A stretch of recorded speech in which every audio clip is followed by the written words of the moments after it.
Hey everybody, welcome to Becky's Garden. Today I'm going to be doing an update on my gooseberries and my gooseberry hybrid. And so I'm standing over here.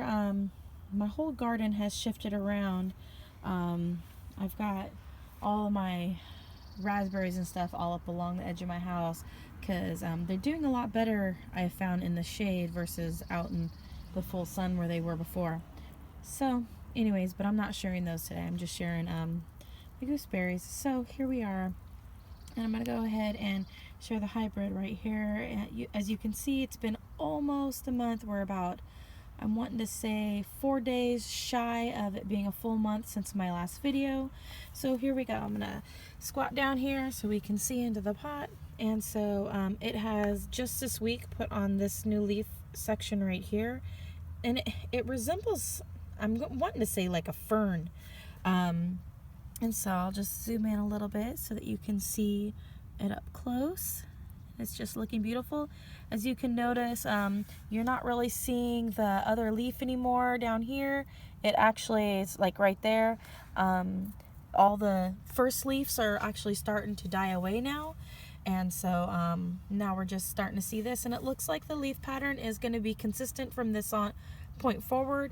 As you can see, this leaf right here, there's 1, 2, 3 sections right here where they're all separated, and then you have your somewhat of a arrowhead shape for this part, which looks very similar to this one. Did notice that this leaf is a little bit more spread out.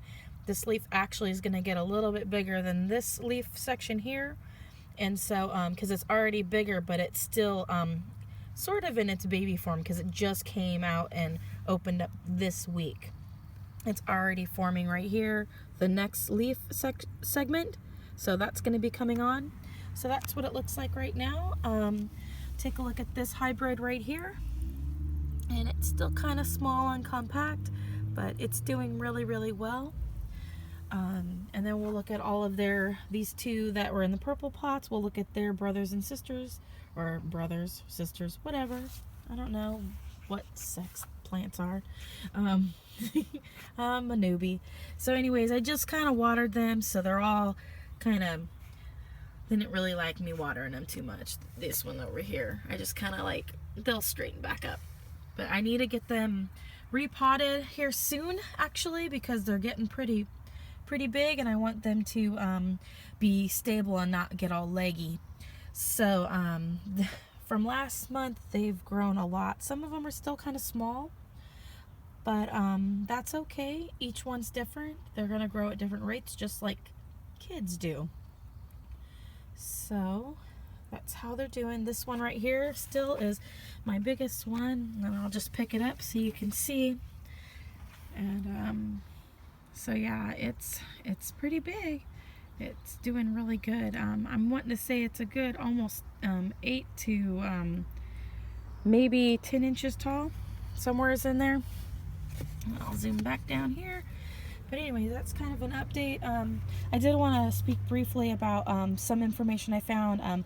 I got onto a forum and I was asking some questions about gooseberries and stuff because, you know, I'm very new to gardening. I've been gardening in container pots pretty consistently every summer and now throughout the year with like these varieties that overwinter and that sort of thing. But I've been gardening for about 5 years now, almost. But I had fewer plants then, and now I have a lot more plants. And so I'm still learning. I don't know very much about fertilizing or anything like that. I don't have a ton of knowledge yet, but I'm just learning, and I figure I'll just take baby steps as I learn. But what I did learn in the forum, somebody supplied a link, and I'm going to go ahead and supply a link to this video as well to what I had learned. But from what I understand with hybrids is that when they have the spines, ooh, there's a centipede, distracted by nature. When there's thorns on it, it means that when the currant and the gooseberry were cross-pollinated by the bees, that if the plant resembles the gooseberry, basically almost all of the time, the fruit or the plant will be sterile, which means this plant that I have here may not produce fruit. And if it does produce fruit, it may only produce minimally. So there's not going to be a ton of fruit that comes onto this plant. However, only time will tell whether or not it's a sterile plant and what we'll see from it. But at any rate, it is still a very beautiful plant and very unique, and I'm definitely going to keep it regardless of whether or not it creates fruit. It could just turn out to be a very beautiful plant for landscaping. So at any rate, it's still just very beautiful, and I still have never seen anything like this, and I don't know how many other people have ever seen a plant like this either. So I'm going to go ahead and keep it regardless of whether or not it would be sterile or not. As for this other one, all of them have spines on them, which means they all took after the gooseberry variety. However, with I wanted to make sure I talk about the gooseberry hybrids that are like the jostaberry and so forth.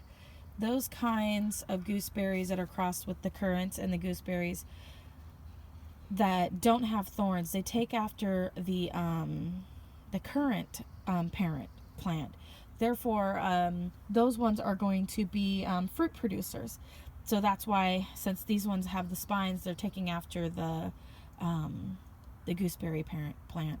So that's why the studies have shown that they tend to be more of a sterile plant. But sometimes they can produce fruit, like I had stated. So I will provide a link below to an article that somebody else shared with me about what I just spoke about briefly. I'm kind of just talking in layman's terms because, I'm just learning. But anyways, yeah, I'll do that, and you guys have a great day. Bye.